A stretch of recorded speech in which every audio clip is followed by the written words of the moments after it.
something strange in your neighborhood, who you gonna call?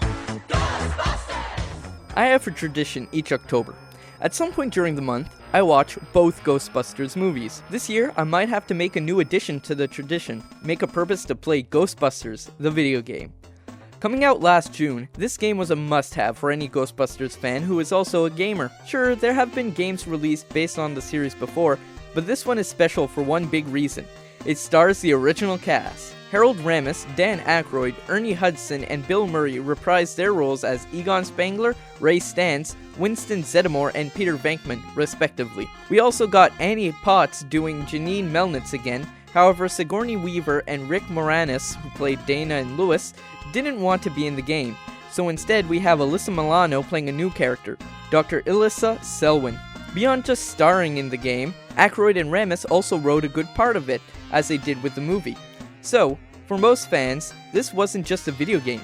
This had the potential of being the third movie we never got. The game starts in 1991, 2 years after Ghostbusters 2. In the opening scene, we learn that the Ghostbusters have been living pretty well, with the mayor's support behind them. With their new success, they decide to hire you as an experimental equipment technician. He gets a cool title, too? It means he gets to carry around a bunch of untested, extremely dangerous hardware that, if not handled correctly, could blow him somewhere into New Jersey. Soon after showing up for your first shift, the city seems to get hit with a burst of PKE energy. This leads to a sharp increase of ghosts originating from mysterious sources, and that's all I want to say. I really don't want to give too much away. You really have to play it and experience the story firsthand. The best thing about the story and the cutscenes is definitely the fact that all the famous characters are actually talking to you. It feels amazing. I mean, just listen to your introduction to the team. Hey, if you're gonna burn any tissue, do it to the new guy. You can't use Ray. Our mortgage is in his name. I guess he's right. What's your name again, kid? No names, Ray. I don't want to get too attached to this kid. You know, just in case. Even while you're playing, the others will be talking about something while around you. You could go on and ignore it, but it's fun to stay and listen to the clever dialogue. It's just excellent fan service.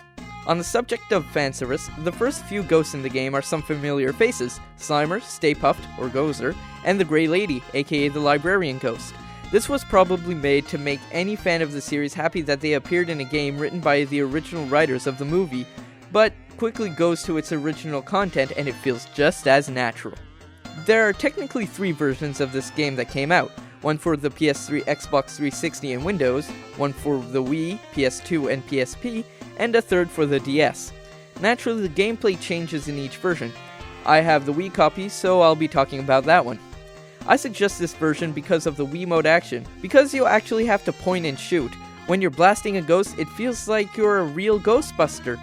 You'll also have to solve puzzles and fight bosses, giving the overall game a Legend of Zelda cross with first-person shooters feel. This game is just fun on so many levels. It's fun to play, it's fun to watch, it's fun to figure out. It honestly captures the true feeling of being a Ghostbuster. People who say that it's the third movie aren't exaggerating. It has the same cast, was written by the same people, and is just as enjoyable, if not more. If you're a Ghostbusters fan, this game is a must-have. And even if you're not, this is still a great game, and I strongly recommend you play it. You might turn into a fan afterwards.